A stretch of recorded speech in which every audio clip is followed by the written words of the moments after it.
All right, what is going on, guys? EASYHEIMER here. I'm with the Hitway BK6 in the red color.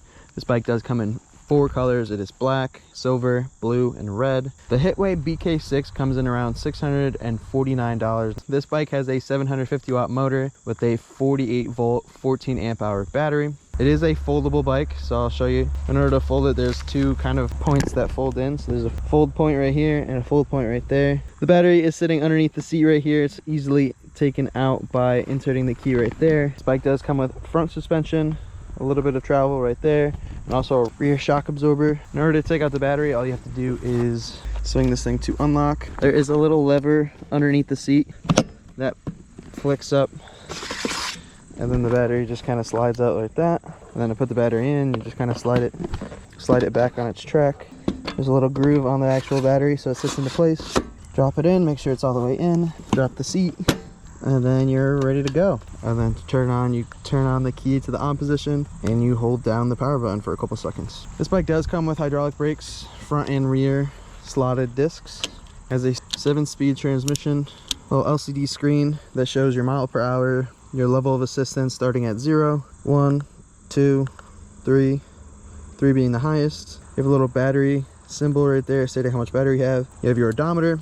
If you press the odometer, it goes into your trip of your recent travel, your voltage, and a timer. This bike does weigh around 60 pounds. Takes around 6.5 hours to charge to full battery. That battery can last you anywhere from 35 to 70 miles depending on your level of power used and how much you pedal. This bike can hold up to 265 pounds. Has a little rear tail light too. And a little cushion right here for like cargo if you want to strap some bags to it. We are with the Hitway BK6. It is the 48 volt, 14 amp hour battery. We are gonna see how it does going uphill with just throttle, and then pedaling, and then downhill. Just gonna get some top speed, see what this thing could do. It is lightweight, smaller battery though, so we'll see. All right, so let's see what this thing could do. Oh, this bike is a little small for me, I'm not gonna lie, but let's see what we can do. We're on level 3 right now. That is the highest setting of power.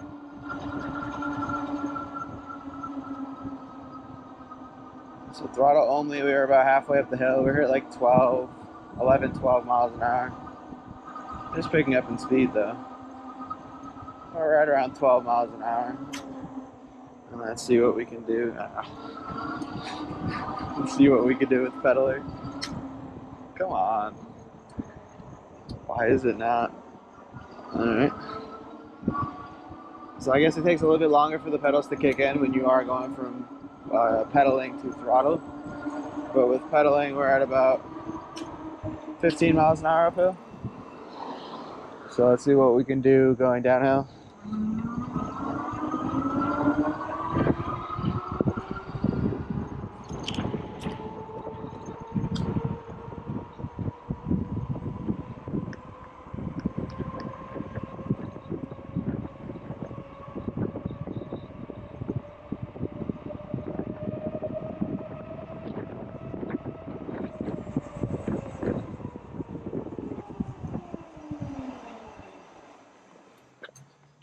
Pedaling or just going downhill, we got up to around 27, 28 miles an hour. And the brakes work pretty well. They're smaller brakes, but they did the job slowing me down, so pretty impressive. Pretty good bike so far. So let's kind of keep going, see what this bike can do. So I do like this bike. I think it's like fairly capable for like what it is, and at the price point of what it is, I think it's around $650, which is not too bad for the amount of power that you get for this thing.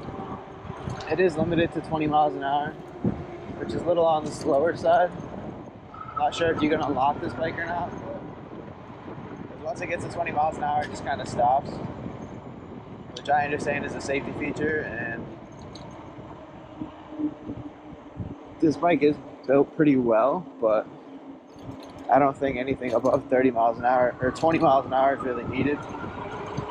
Because I think if you're going faster than 20 miles an hour on this bike, I would, especially for me being like 200, like 20 pounds.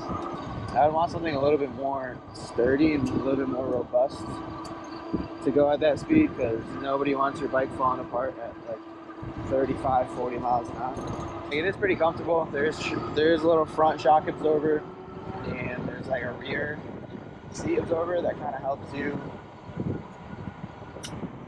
go over bumps and stuff like that.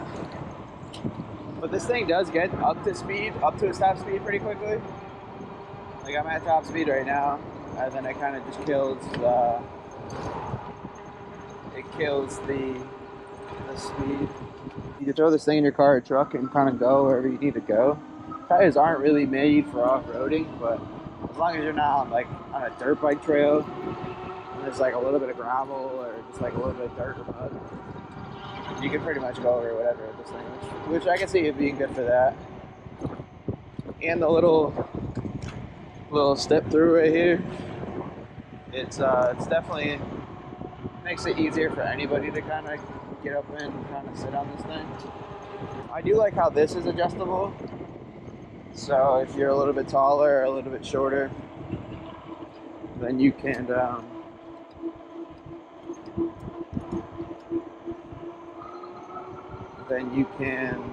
like adjust it to like whatever height you need. But the taller you get with it, the more you can kind of throw this bike around, which kind of makes it fun. But you don't want to throw it around too much because the tires aren't too big. Easily be something that could make your day a lot worse. Overall, it's a cool little bike. I think for the price point of $650 to get something that can go 20 miles an hour pretty quickly, can hold up to 265 pounds as a rider. The charge, it takes around 6 hours to charge, but you can go around 35 to 70 miles depending on which mode you're riding in, which really isn't that bad. It's in like a smaller community where they're not going too far and they don't really need to go too fast with it. Just trying to kind of go from point A to point B without walking, you know. Shocks are actually absorbing a lot of the hits pretty well. I just wish it was a little bit faster. Like, I don't know. Maybe I'm a little bit biased, since the other bikes I've been kind of riding go way faster than this one, and they're a little bit more beefier. I still do really like this bike, but I don't know, 20 miles an hour just seems slow after riding something that can go 30, 35 miles an hour consistently. I wonder how this thing would do on some dirt trails. I'm kind of nervous, I'm not gonna lie. Because with the skinny tires and the inadequate power, oh god. It actually went over that pretty well, I'm not gonna lie. It's got little mud guards too, so nothing's gonna shoot up at you. I definitely want to take this thing on like a dirt bike trail, but this it isn't bad. It is a little sketchy, but a little sketchiness is always a little fun, you know?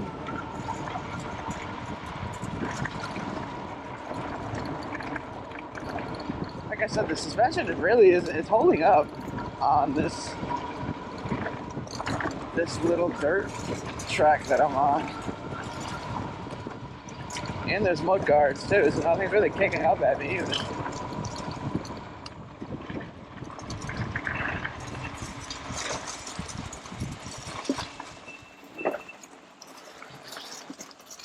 Yeah, for some reason I thought this was going to be way worse. That wasn't bad at all.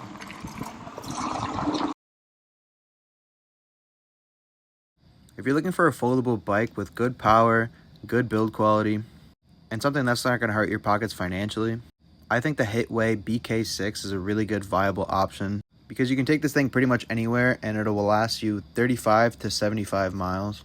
At a price point of $650, I don't really know anything else on the market that could really compete with this bike. Please let me know down in the comments what you guys think about this bike. And as always, like, subscribe. EASYHEIMER out.